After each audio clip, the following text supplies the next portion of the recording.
Sallallahu ala Muhammad. Sallallahu alaihi wasallam. Sallallahu ala Muhammad. Sallallahu alaihi wasallam. Sallallahu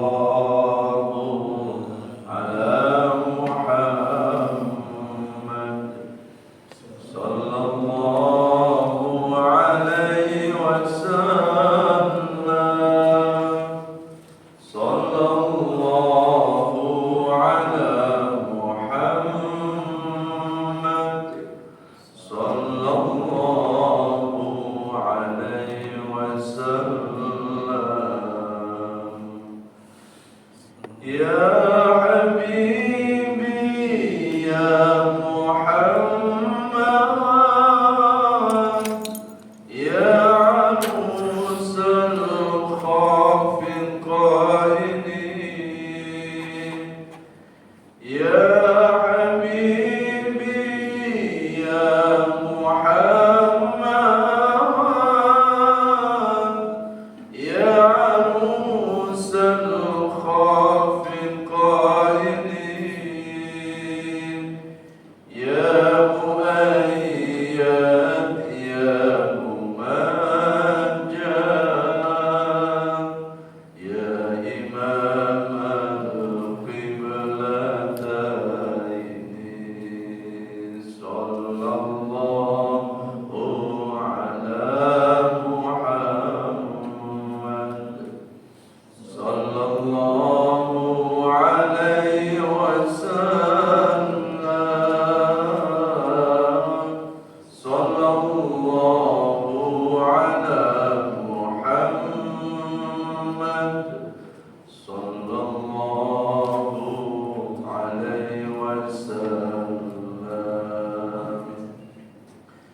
Anta syamsun, anta badrun, anta nurun fawqa nuri. Anta syamsun, anta badrun, anta nurun fawqa nuri. Anta iksiru wa ghali,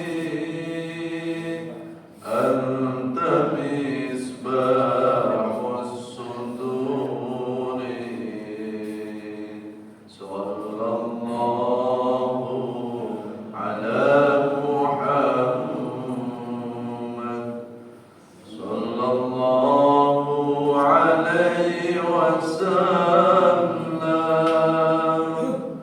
Sallallahu ala Muhammad. Sallallahu alaihi wasallam. Assalamu alayka ya Rasulullah.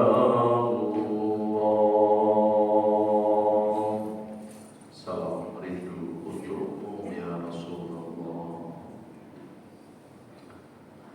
Assalamu alayka ya Sayyidi ya Habiballah. Terimalah kami menjadi umat-Mu ya Rasulullah. Assalamu alayka ya Sayyidana wa Habibana wa Syafi'ana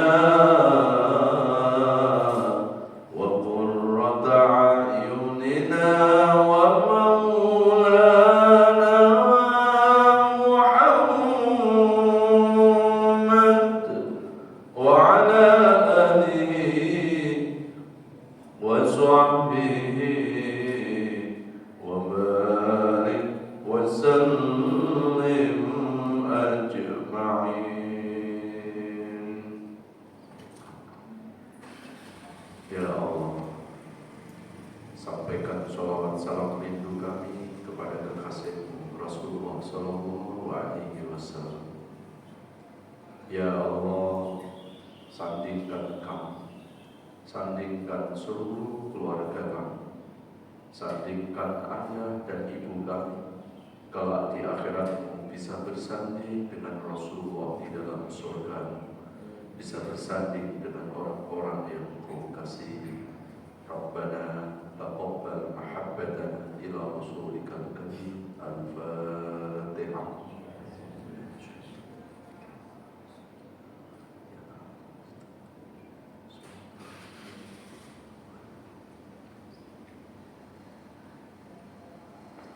Assalamualaikum warahmatullahi wabarakatuh. Bismillahirrahmanirrahim. Alhamdulillahirabbil alamin. Allahumma shalli ala nabiyyina Muhammadin wa ala alihi wa sahbihi ajma'in. Rabbi zidna ilma wa alhiqna bis-shalihin wa tawaffana muslimin. Amin ya Allah ya rabbal alamin. Bapak Ibu jamaah sekalian yang dirahmati Allah, alhamdulillah kita bersyukur kepada Allah, berkat izin dan iradahnya kita masih diberikan nikmat sehat, nikmat panjang umur oleh Allah Subhanahu wa taala. Mudah-mudahan nikmat sehat dan panjang umur ini bisa kita manfaatkan untuk memperbaiki diri kita, memperbanyak ibadah, mendekatkan diri kepada Allah Subhanahu wa taala. Amin ya Allah ya rabbal alamin. Salawat serta salam sama-sama kita sampaikan kepada panutan abadi kita Rasulullah Muhammad sallallahu alaihi wasallam.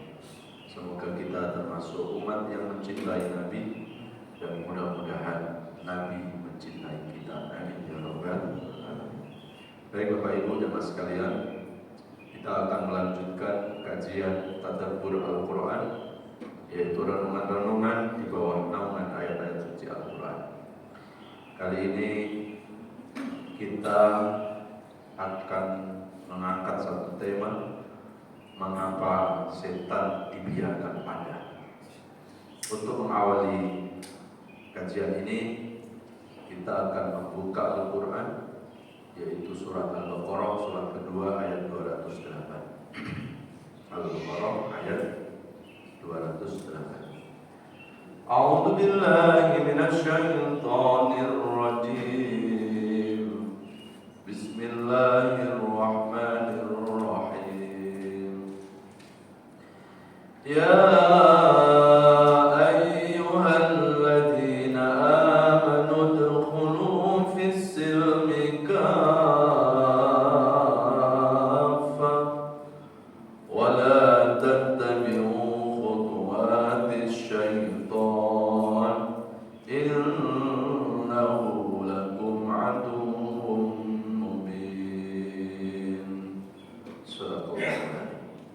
Yang artinya, wahai orang-orang yang beriman, masuklah ke dalam Islam secara kafah, secara totalitas, wala tattabi'u khutuwati syaitan, dan jangan pernah mengikuti ajakan-ajakan setan atau langkah-langkah setan, karena sesungguhnya setan adalah musuh yang nyata bagi manusia. Sadaqallahul adzim. Maha benar Allah atas segala firman. Jamaah sekalian dirahmati Allah, kalau kita merenungi Al-Quran surat Al-Baqarah ayat 208, ada 3 pesan Allah kepada kita manusia. Pesan yang pertama, agar kita meningkatkan keimanan kepada Allah. Jadi kalau di dalam Al-Quran ada ayat yang diawali dengan panggilan Allah, wahai orang beriman. Itu pesan moralnya agar kita berusaha untuk menaikkan kualitas keimanan. Ya, karena keimanan kita manusia ini imma yazid wa imma yanqus. Kadang naik, kadang turun. Kecuali imannya para nabi. Kalau imannya para nabi itu yazidu wa la yanqus, selalu bertambah, tidak pernah berkurang. Jadi ketika para nabi itu diuji oleh Allah, bukannya imannya itu turun, justru semakin diuji, iman para nabi itu semakin bertambah, semakin meningkat di hadapan Allah. Kecuali imannya para malaikat, iman para malaikat itu la yazidu wa la yanqusu, ya, nggak pernah bertambah dan juga nggak pernah berkurang. Jadi, imannya malaikat itu stabil, ya. Dan ini nggak mungkin kita memperoleh keimanan itu. Jadi keimanan yang cenderung tambah, tidak berkurang, itu hanya para nabi dan rasul. Keimanan yang stabil, nggak naik, nggak turun, yaitu imannya para malaikat. Ya. Maka ketika ada orang mengaku, alhamdulillah imanku naik terus, nah, berarti dia ngaku nabi. Ya. Atau ada orang yang mengaku bahwa imanku itu stabil, ya, berarti dia ngaku malaikat. Ya. Kenapa malaikat itu imannya stabil, nggak naik dan nggak turun? Karena malaikat itu diciptakan Allah, tidak diberi nafsu oleh Allah. Jangankan untuk bermaksiat, berdosa, niat maksiat itu nggak ada malaikat. Ya. Nah, lalu iman manusia seperti kita ini, Pak, adalah posisinya itu imma yazid wa imma yanqus, kadang naik kadang turun. Jadi untuk kelas kita naik turun itu normal saja. Yang penting setelah turun, kita nggak gratis turunnya iman itu, kita mampu menaikkan kembali. Nah, cara menaikkan iman menurut Quran ada 3, bil ilmi, bil amal, bis sabr. Jadi kalau kita kepengen menaikkan keimanan kita lagi, maka iman itu harus dicas dengan ilmu. Maka kenapa kita diperintahkan untuk mengaji? Tujuan ngaji bukan sekedar hanya menggugurkan kewajiban, tapi tujuan ngaji adalah untuk memecah keimanan itu. Maka nilai pengajian kita bukan dilihat berapa lama sudah mengaji, bukan dilihat siapa ustadznya juga, enggak di situ. Tapi nilai pengajian kita itu akan dilihat sebelum dan setelah pengajian ada peningkatan iman, ada perbaikan-perbaikan diri kita. Lalu yang kedua adalah bil amal, dengan amal, Pak. Jadi kalau kita mau dinaikkan kualitas iman kita, ya kita harus sertakan iman itu dengan amal soleh. Makanya di Quran kan kata iman itu tidak sendiri. Kalau yang iman dibarengkan dengan ilmu, itu di Al-Mujadalah surat 58 ayat 11. Ya fa'illahu alladhina amanu minkum waladhina utul ilma darajat wallahu bima ta'maluna khabir. Allah akan mengangkat derajatnya orang yang beriman dan yang berilmu. Nah, itu kaitan iman dengan ilmu. Lalu kalau iman dikaitkan dengan amal soleh, banyak lagi di Al-Quran. Salah satunya bisa kita lihat di surat Al-Asri, wal asri innal insana lafi khusr illa alladziina amanu, sebelahnya apa? Wa amilus. Atau di surat Al-Baqarah ayat yang ke 25, wa basyiril ladziina amanu wa amilus sholih. Jadi setiap ada kata iman itu dibarengkan dengan amal soleh. Maksudnya apa? Kalau iman itu dibarengkan sama amal soleh, itu artinya bahwa tanda orang yang beriman, maka orang itu akan gemar untuk beramal kebaikan atau beramal soleh. Lalu yang ketiga, bisobri, dengan kesabaran. Jadi kalau kita lagi diuji oleh Allah, sebetulnya itu Allah mau menaikkan kelas iman kita. Ya, kalau kita bisa melewati ujian dengan kesabaran. Jadi ketika kita sudah ngaku beriman, sudah mulai rajin ngaji, rajin ke masjid, loh kok tiba-tiba hidup kita dihadapkan dengan masalah, dengan ujian, maka yakini bahwa saat itu iman kita lagi diseleksi oleh Allah. Iman kita mau dinaikkan kelas oleh Allah. Jadi nggak perlu kita khawatir, nggak perlu kita berburuk sangka kepada Allah, nggak perlu kita menggerutu kepada Allah. Kenapa sekarang saya sudah rajin ke masjid, rajin tahajud, malah hidupku banyak masalah. Padahal dulu saya masih belum baik, malah lancar saja. Jadi nggak usah kita memasuki ya wilayah dan rencana-rencana Allah. Allah tidak mungkin salah merencanakan. Ketika Allah itu memuji kepada orang-orang yang beriman, itu pasti karena Allah itu mencintai orang beriman. Ya. Kalau kita mencintai katakanlah cucu kita, kadang tanpa sadari kita membuat nangis cucu itu. Ya. Lalu cucu itu bersedih. Kalau cucu itu boleh ngomong, kenapa kok saya disakiti? Kenapa kok eyang kakek nyubit saya? Sakit tahu. Padahal si kakek neneknya bilang, aku nyubit kamu bukan karena benci, tapi aku sayang, aku kepengen dengerin suaramu, tangisan yang lucu itu.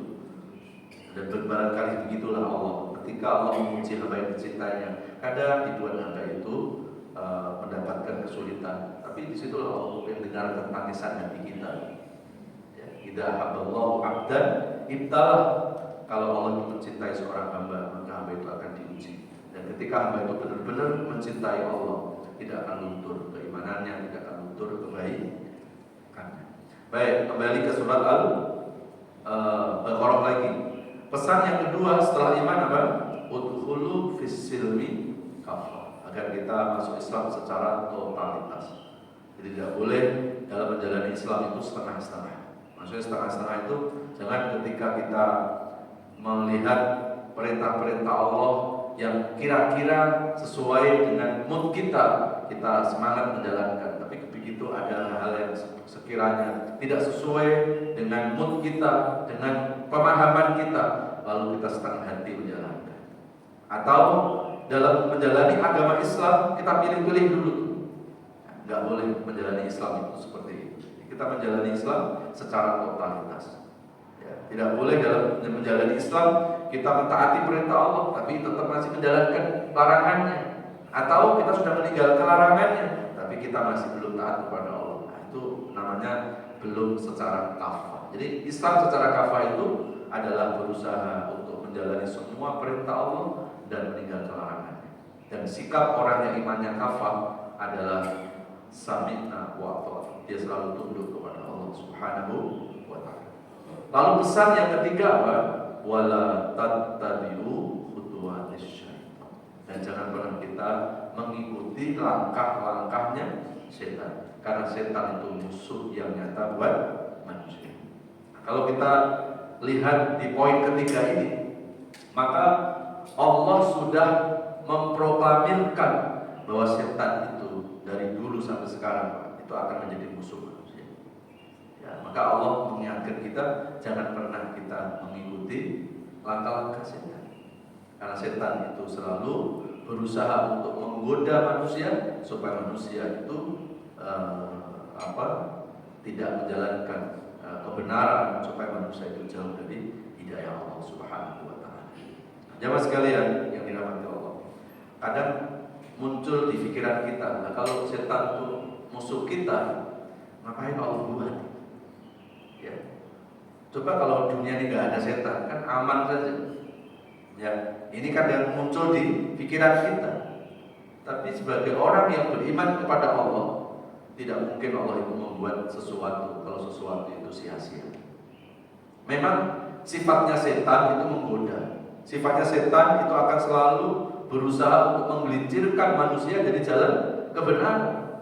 Tapi sisi hikmah atau sisi positifnya dari setan itu sebetulnya untuk menguji sejauh mana kita ini orang-orang yang beriman dan sejauh mana kita ini orang yang mengaku-ngaku beriman. Kalau betul-betul kita orang beriman kepada Allah, kita tidak akan terpengaruh dengan godaan-godaan setan. Karena memang setan itu selalu berusaha untuk menghiasi perbuatan-perbuatan yang ada hubungannya dengan dosa, yang beririsan dengan kemaksiatan, itu akan dibuat ya indah oleh setan, akan diwarnai dengan beberapa kenikmatan, tetapi kenikmatan dosa tadi tidak akan sebanding dengan siksa Allah yang abadi selama-lamanya. Ya. Nah, tapi kalau bicara tentang ketaatan, surga, justru kadang dihiasi sekitarnya itu dengan hal-hal yang tidak kita suka. Ya, banyak hal-hal yang di sekitar surga itu justru malah banyak dibenci oleh manusia. Ya, tapi di balik ya kesulitan-kesulitan dalam menjalankan ibadah yang membawa ke surga, maka di sana akan berbanding lurus dengan kebahagiaan yang abadi selama-lamanya. Jadi sebetulnya dalam hidup ini Allah itu memberikan pilihan. Kita mau mengikuti jalan Allah, mau enggak, mau mengikuti jalannya setan, terserah. Karena apa? Karena baik dan buruk itu sebetulnya akan kembali kepada diri kita. Ya, maka inilah yang Allah jelaskan dalam dalam surat Asy-Syams surat 91 ayat ke-8, 9 dan 10. Fa'alhamaha fujuraha wa taqwa. Qad aflaha man zakkaha wa qad khaba man dassaha. Allah itu telah memberikan ke dalam diri manusia dua potensi. Ada potensi fujur, ada potensi takwa. Apa itu fujur? Potensi fujur itu adalah kecenderungan orang itu berbuat dosa. Dalam diri kita, Pak, itu memang ada sifat-sifat yang mendorong kita untuk fujur, untuk berbuat dosa. Tapi juga Allah memberikan di dalam diri kita sifat yang disebut dengan takwa. Fa'alhamaha fujuraha wa taqwa. Ada potensi-potensi yang selalu mengajak kita untuk berbuat kebaikan. Ya. Maka ketika ada potensi-potensi yang selalu mengajak kepada keburukan, kuncinya apa? Qad aflaha man zakkaha wa qad khaba man dassaha. Kuncinya adalah kita kembalikan ini, kita bersihkan hati kita betul-betul karena Allah. Maka ketika hati itu sudah baik, insya Allah hati itu tidak akan bisa dipengaruhi oleh godaan setan. Ya, karena kunci dari dari godaan setan ketika kita berusaha untuk membentengi hati kita dengan keimanan, membentengi hati kita dengan ketakwaan. Ya, ketika hati kita sudah baik, maka insya Allah hati itu akan menjadi raja. Dan kalau hati sudah jadi raja, akal ini Pak akan jadi panglima. Dan ketika akal jadi panglima, anggota badan itu akan jadi prajurit. Prajurit akan mengikuti panglima dan panglima akan mengikuti sang raja. Maka Rasulullah itu pernah ditanya oleh seorang sahabat, ya Rasulullah, usini binasihatin idza amiltuhu dakhaltul jannah. Ya Rasulullah, tolong berikan nasihat kepada. Kalau nasihat itu kami lakukan, maka dakhaltul jannah, kami akan masuk surga. Lalu apa yang dilakukan Rasulullah? Nabi hanya menjawab, qala istafti qalbak. Apa itu artinya? Mintalah nasihat kepada kepada hatimu sendiri. Ya. Jadi Rasulullah dimintai nasihat, justru Rasulullah malah menyuruh agar sahabat itu minta dinasihati oleh hatinya sendiri. Kenapa Pak? Kok suruh minta nasihat kepada hati? Karena hati itu cermin dari keimanan manusia. Hati itu cermin dari kebaikan dan keburukan manusia. Maka ketika hati itu baik, biasanya apa? Hati yang baik itu pasti akan menggerakkan amal-amal perbuatan pun jadi baik. Ya. Tapi kalau hati itu buruk, maka hati pun akan mengajak manusia kepada hal-hal yang tidak baik. Ya. Maka kalau orang itu selalu mengikuti kata hati, berarti hidup itu akan lemah. Ya. Cuma kadang-kadang hati-hati kita ini kita perkosa, kita tekan, lalu kita mengikuti kata akal, lalu kita mengikuti kata nafsu. Ya. Maka kunci agar kita menjadi orang yang terbimbing, menjadi orang yang selalu tunduk kepada Allah, bukan tunduk kepada hawa nafsu, adalah kita mengikuti kata hati. Ya, kita mengikuti kata hati karena hati itu tahu siapa sejatinya diri kita. Ya, kita bisa membohongi orang lain, kita tidak bisa membohongi diri sendiri. Maka kalau orang mau dengerin kata hati, pasti akan jujur, ya. Ya. Dan hati itu, ya, selalu apa? Jujur, Pak. Ya, maka saya yakin, seyakin-yakinnya, tidak pernah ada seorang koruptor berdoa tengah malam supaya anak cucunya jadi koruptor. Karena Pak, hatinya udah ngomong itu dosa. Nah, pertanyaannya, kenapa sudah tahu dosa, kok tetap masih berbuat dosa? Nah, itu karena orang itu nggak mau mendengarkan kata hatinya, dia lebih mendengarkan kata nafsu. Tidak ada seorang pelacur berdoa anak cucunya supaya jadi pelacur, enggak ada. Karena memang hatinya sudah tahu bahwa itu perbuatan dosa. Ya, nah, maka disinilah yang pentingnya kita kembali kepada kata hati. Ya, di dalam Al-Quran itu Pak, hati itu terbagi menjadi 4. Ada qalbun mayyit, ada hati yang mati, itu hatinya orang-orang yang ingkar kepada Allah, yang tidak beriman sama Allah. Ya, itu ada di Al-Baqarah surat kedua ayat 6 dan 7. Ya. Khatamallahu ala qulubihim wa ala sam'ihim wa ala absarihim ghishawa wa lahum adzabun. Allah telah mengunci mati hatinya orang-orang yang kafir kepada Allah. Lalu disegel oleh Allah. Nah, kalau hati sudah disegel oleh Allah, mau lewat mana kebenaran, mau lewat mana hidayah. Lalu yang kedua ada qalbun maridun, ada hati yang sakit. Hatinya siapa? Hati orang munafik. Itu di Al-Baqarah ayat yang ke-10. Fi qulubihim maradun fazadahumullahu marad. Dalam hatinya orang munafik itu ada penyakitnya. Apa penyakitnya orang munafik? Idza kalama kadiba, kalau bicara banyak dusta. Idza wa'ada ikhtalafa, kalau berjanji-janji suka mengingkari, dan kalau dikasih amanah dia khianat. Ya. Nah, kemudian ada hati yang disebut qalbun qasiyah, hati yang keras.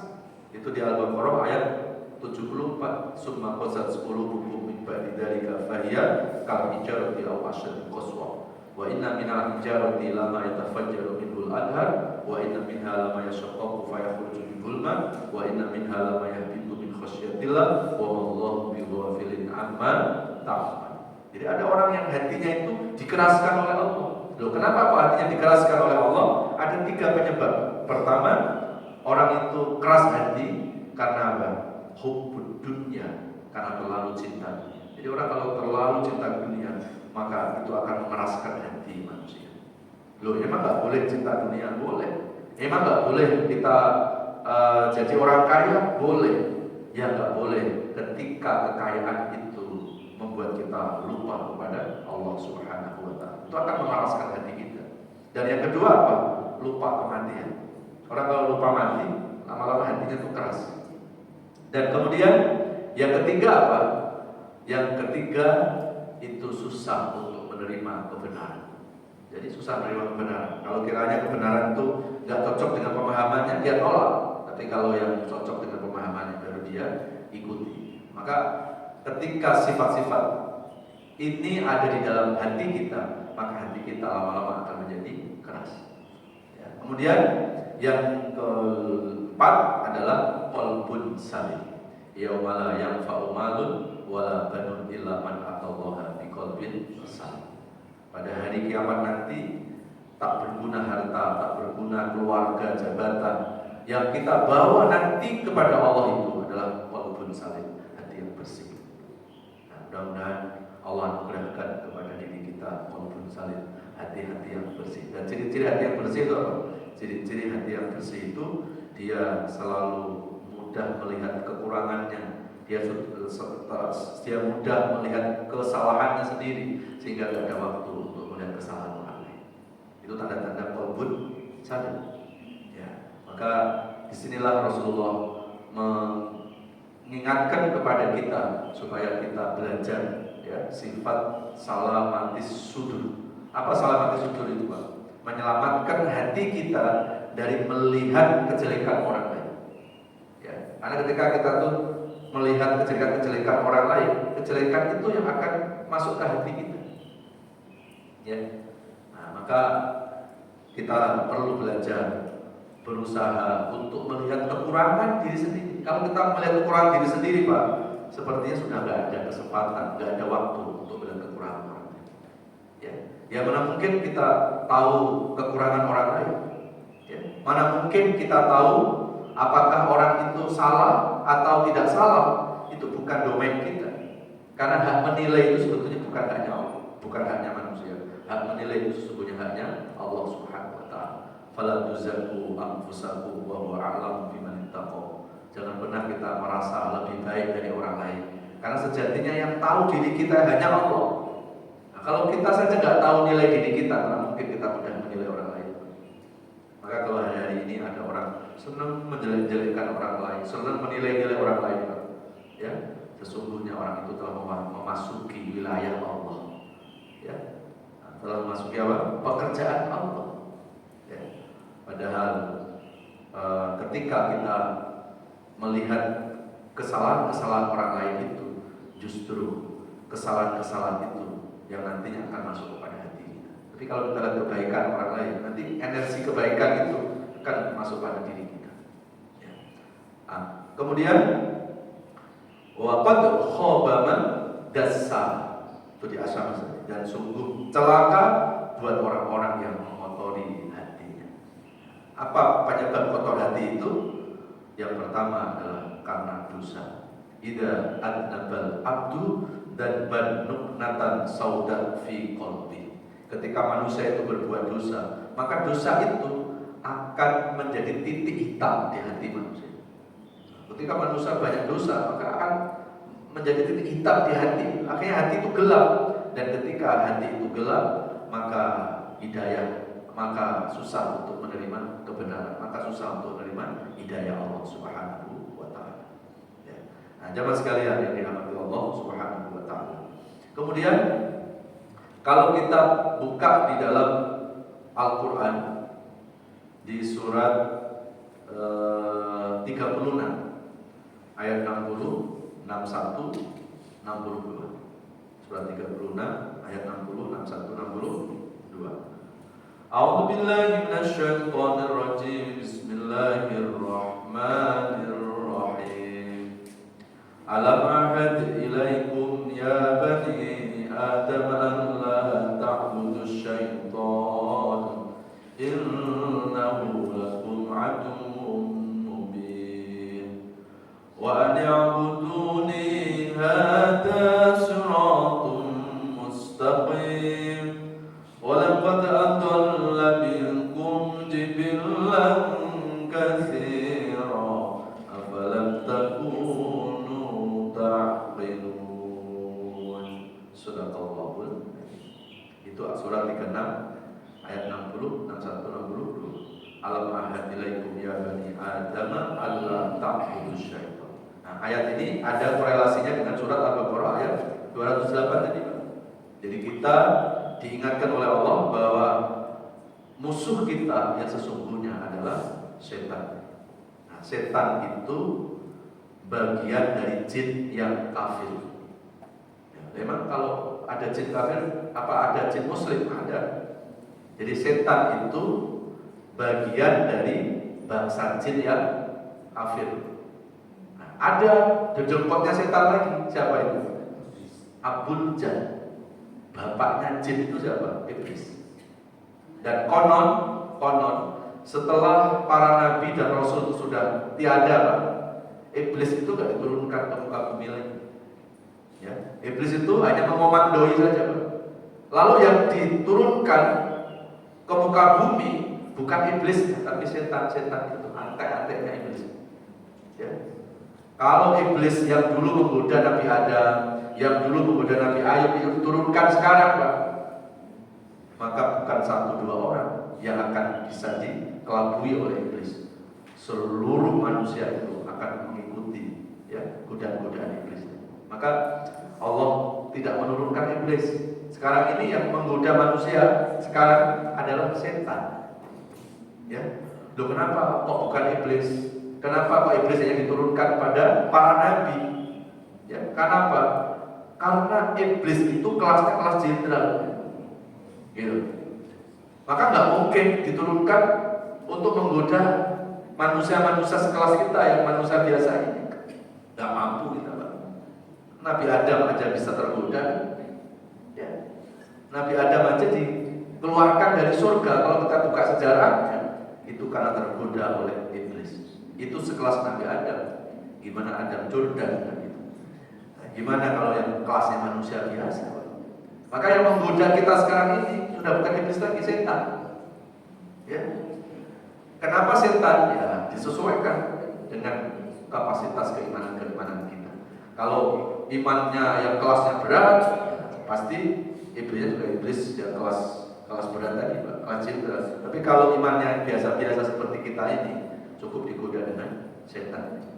Ya. Maka kalau kita buka di Al-Quran, di surat Fussilat surat 41 ayat 36, wa imma yanzaghannaka minasyaiton nazghu fasta'id billah. Kalau kita diganggu sama setan, enggak ada penjelasan kalau diganggu sama iblis. Iblis sudah pensiun. Dia hanya cuma mengomandoi saja kita setan itu. Maka setan itu bagian dari bangsa jin yang kafir, anak buah dari iblis. Kalau ada jin yang kafir, berarti ada jin yang muslim, ada. Ya, kalau Bapak Ibu buka di surat jin, Pak, surat 72. Ya, ini kalau kita baca surat jin, surat 72, insya Allah kita bisa, Pak, dibawa ke alamnya jin. Ya. Nah, mau ketemu sama jin Pak? Kita baca sama-sama sekarang. Ya. Jangan pada lari nanti. Di surat jin itu surat berapa? 72. Kalau kita buka di ayat 14-15, itu ada pernyataan dari bangsa jin sendiri. Wa anna minnal muslimun wa minnal qasidun. Faman aslama faulaika taharraw rasyada. Kemudian wa ammal qasiduna fakanu li jahannam khataba. Jadi kata jin Pak, di antara kami itu ada yang muslim, ada yang kafir. Ya. Kata siapa Pak? Barusan ya, Pak Jin, Pak Ustadz bilang apa? Ya nggak apa-apa lah. Kalau Ustadz Jin jawabannya. Ya. Di Al-Quran surat Jin ayat 72 itu Jin sudah menjelaskan Pak bahwa dari kami itu ada yang muslim, ada yang kafir. Seperti manusia juga. Kalau yang muslim, faulaika taharraw rasyada. Dia mengikuti apa? Kebenaran, dia mengikuti jalan hidayah. Dia nggak mau mengikuti langkah-langkah setan tadi. Ya, wa ammal qasidun, tapi kalau jin itu kafir Pak, dia akan menjadi bahan bakar dari api neraka. Sama seperti kita. Ya. Maka ketika ada pengajian kayak gini, jin-jin yang muslim itu hadir di pengajian Pak. Dan enaknya kalau kita punya jamaah jin itu nggak perlu diundang, nggak perlu di WA, nggak perlu, dia datang sendiri. Ketika dikumandangkan azan, jin-jin yang muslim itu berbondong-bondong Pak, menuju panggilan azan. Ya. Gitu. Jadi jin itu sama seperti manusia. Maka kalau kita buka di surat Az-Zariyat, surat 51, 56, 57, 58, Allah katakan, wa ma khalaqtul jinna wal insa illa liya'budun ma uridu minhum min rizqi wa ma uridu an yut'imun innallaha huwar razzaqu dzul quwwatil matin. Bahwa aku tidak ciptakan jin dan manusia kecuali untuk ibadah kepada Allah. Ya. Nah, jin itu diciptakan Allah Pak 5.000 tahun sebelum Allah menciptakan manusia. Jadi jin itu lebih senior. Ya. Jadi maka kenapa Rasulullah menganjurkan kalau masuk rumah, kita masuk rumah Pak, kita disuruh untuk mengucapkan salam. Fa idza dakhaltum al-bait faqulus salam. Kalau kita masuk ke dalam rumah, ucapkan salam. Ya. Nah, kalau rumah kosong bagaimana? Tetap disunahkan untuk baca salam. Karena kata Rasulullah, di dalam rumah itu sudah ada penghuni dari bangsa jin. Nah, iyalah. Kan kita 5.000 tahun setelah bangsa jin diciptakan. Berarti dunia ini sebetulnya Pak sudah dipenuhi oleh bangsa-bangsa jin. Apalagi jin yang kafir, setan Pak, itu tidak akan mati kecuali nanti pada hari kiamat. Ya, jadi setan itu pernah minta kepada Allah 2 permintaan, dan permintaan setan itu dikabulkan sama Allah. Apa permintaan setan yang pertama? Ya Allah, panjangkan umurku sampai hari kiamat. Maka setan tak mati Pak, kecuali nanti hari kiamat. Dan yang kedua, setan minta kepada Allah, ya Allah, berikan kemampuan aku untuk selalu menggoda manusia. Jadi pekerjaan setan dari dulu sampai sekarang selalu menggoda manusia. Jadi setan itu paling istiqomah. Ya, gitu ya. Kalau mau belajar istiqomah, belajarlah dari istiqomahnya setan. Tapi jangan dari menggodanya itu. Gitu. Istiqomah dari dulu sampai sekarang.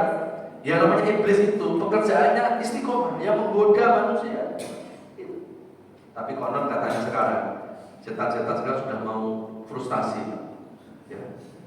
Dengar katanya setan-setan itu sudah mau minta pensiun dini. Gitu. Jadi ketika ditanya, loh kenapa kamu minta pensiun dini? Gitu. Dia bilang apa? Sekarang manusia sudah melebihi dari aku. Ya aku khawatir bukan aku menggoda manusia, tapi aku tergoda dengan manusia. Ya. Nanti untuk kebenarannya kita cek kalau ketemu sama setan ya. Itu berita-beritanya begitu. Ya. Nah, jamaah sekalian yang dirahmati Allah Subhanahu wa taala. Jadi di dalam Al-Qur'an jin itu ada yang muslim, ada yang kafir. Ya. Kalau jin-jin yang muslim dia tetap tunduk kepada Allah, tapi jin-jin yang kafir ya sama, dia tidak akan tunduk kepada Allah Subhanahu wa taala. Maka kalau masuk rumah kita dianjurkan baca salam itu Pak. Tujuannya apa? Supaya jin-jin yang di rumah itu menjawab salam kita. Kalau jin itu menjawab salam, itu pasti jin-jin yang muslim yang ada di rumah itu. Ya, jadi namanya masuk rumah kosong, ucapkan aja assalamualaikum. Tiba-tiba dia jawab waalaikumsalam. Ya nggak usah lari ya.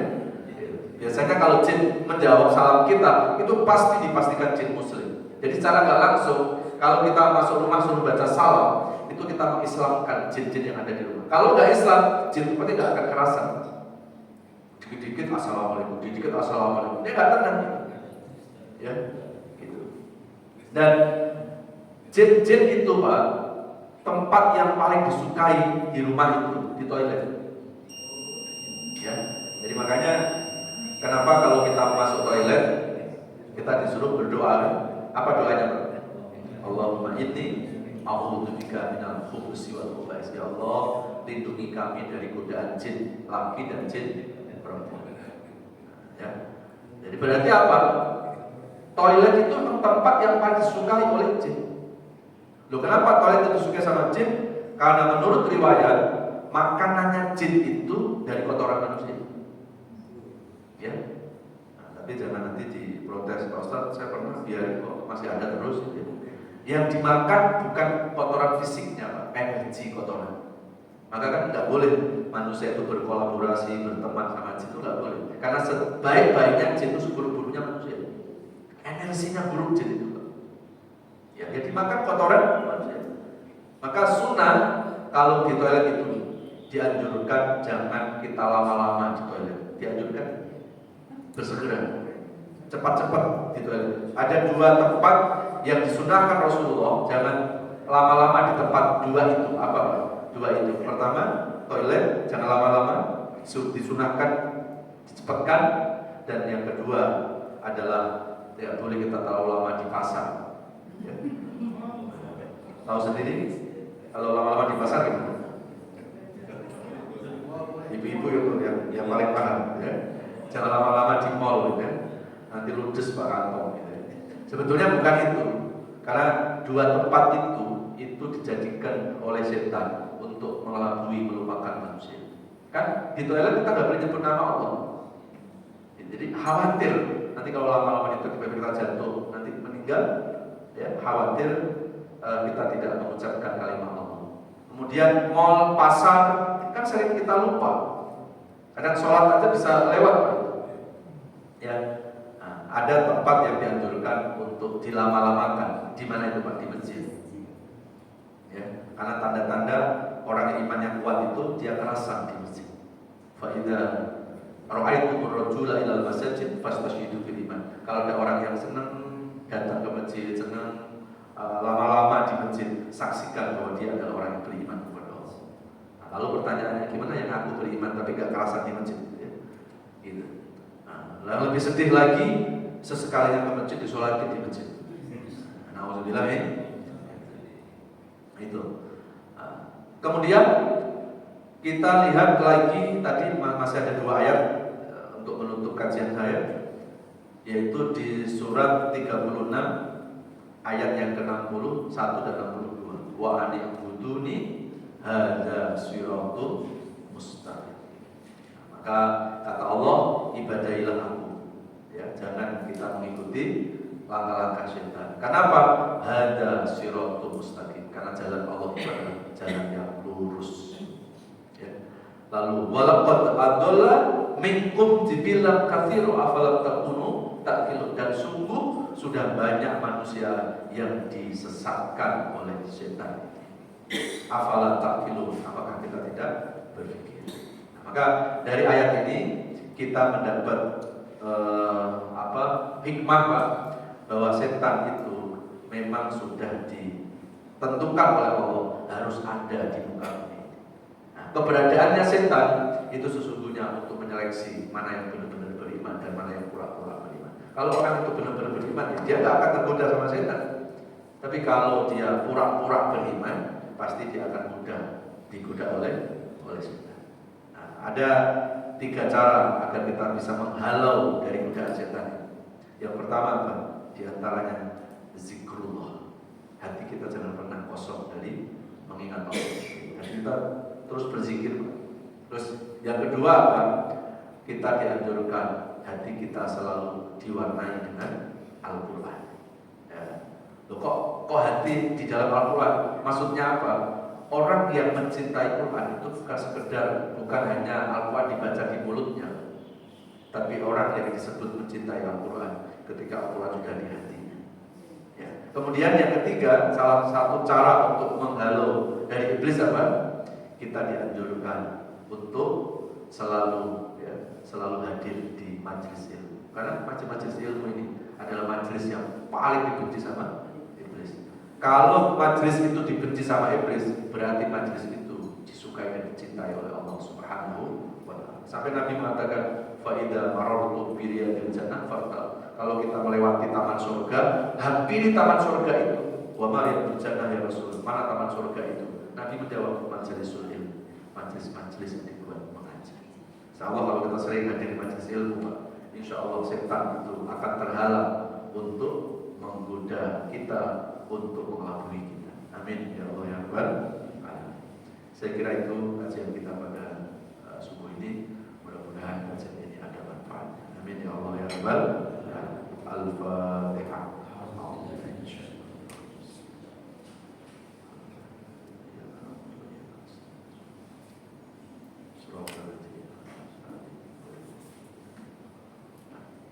A'udzubillahi Bismillahirrahmanirrahim.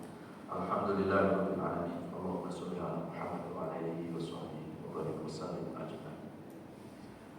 Ya Allah, ya Rahman, ya Allah, ya Rahim, ya Allah, ya Mujib as-sa'il. Istajib du'ana, ya sami'a du'a wa ya arhamar rahim. Duhai Allah yang Maha mendengar, yang Maha melihat, yang Maha menyaksikan, yang Maha menghidupi, yang mewafatkan. Ya Allah, darimu kami semuanya berasal, untukmu kami berdoa dan beribadah, lalu kepadamu ya Allah semuanya kami pasti akan kembali. Ya Allah, bila hidup ke depan kami masih membawa kebaikan-kebaikan buat kami, mohon panjangkan usia kami ya Allah. Berikan kesehatan jasmani rohani kami. Angkat seluruh penyakit-penyakit kami, baik penyakit fisik maupun penyakit hati yang susah diobati. Ya Allah, berikan keikhlasan dan kesabaran dalam menjalani sisa-sisa hidup ini ya Allah. Jadikan sisa-sisa hidup kami menjadi hidup yang jauh lebih baik, hidup yang lebih berkah, hidup yang penuh ibadah, hidup yang selalu mampu memperbaiki diri. Ya Allah, bila kelopak mata kami masih terbuka, bimbing pandangan mata ini untuk selalu melihat kebaikan dan kebenaran. Bila mulut ini masih bisa berucap dan berkata-kata, bimbing mulut ini agar selalu berkata baik, berkata benar, mampu menyampaikan amar ma'ruf nahi munkar. Bila tangan ini masih bisa digerakkan ya Allah, bimbing tangan ini agar bisa mengulurkan sedekah kepada orang-orang yang membutuhkan. Bila kaki ini masih bisa melangkah ya Allah, mudahkanlah langkah kaki ini ke masjid, ke tempat-tempat ibadah, juga ke tempat-tempat kebaikan. Ya Allah, dari mulai hari ini sampai Engkau mencabut nyawa kami, tetapkan iman dan Islam kami ya Allah, sehingga hanya nama-Mu yang kami sebut ketika kami menghembuskan nafas terakhir kami. Ya Allah, sebelum ajal menjemput kami, izinkan kepada kami untuk bertaubat kepada-Mu ya Allah. Ajarkan kepada kami makna taubat, agar kami mampu menyadari dosa-dosa kami selama ini. Kami bukan orang yang suci dari dosa, kami bukan orang yang suci dari kesalahan. Kami menyadari banyak dosa-dosa dari masa lalu hingga saat ini ya Allah. Ampuni dosa-dosa kami. Jangan Kau balas dosa-dosa kami dengan kemurkaan-Mu ya Allah. Jangan Kau balas dosa-dosa kami dengan musibah-musibah yang selalu menghampiri hidup kami ya Allah. Allahumma ja'alna min ahlil Quran. Ya Allah, jadikan kami semua termasuk ahlul Quran, orang-orang yang pencinta Al-Quran, mampu membacanya, mampu mengkajinya, juga mampu mengamalkannya ya Allah. Jadikan Al-Quran yang kami kaji pada subuh ini akan mampu meningkatkan kualitas iman dan takwa kami. Jadikan Al-Quran ini menjadi penyejuk di hati sanubari kami. Jadikan Al-Quran ini menjadi obat buat seluruh penyakit-penyakit kami. Jadikan Al-Quran ini menjadi cahaya penerang dalam kegelapan alam kubur kami nanti. Jadikan Al-Quran ini menjadi syafaat pertolongan di akhirat nanti. Wassallallahu ala nabiyyina Muhammadin wa ala alihi wa sahbihi wasallam. Walhamdulillahi rabbil alamin. Subhanakallahumma wa bihamdika asyhadu an la ilaha illa anta astaghfiruka wa atubu ilaik. Mohon maaf lahir batin. Wassalamualaikum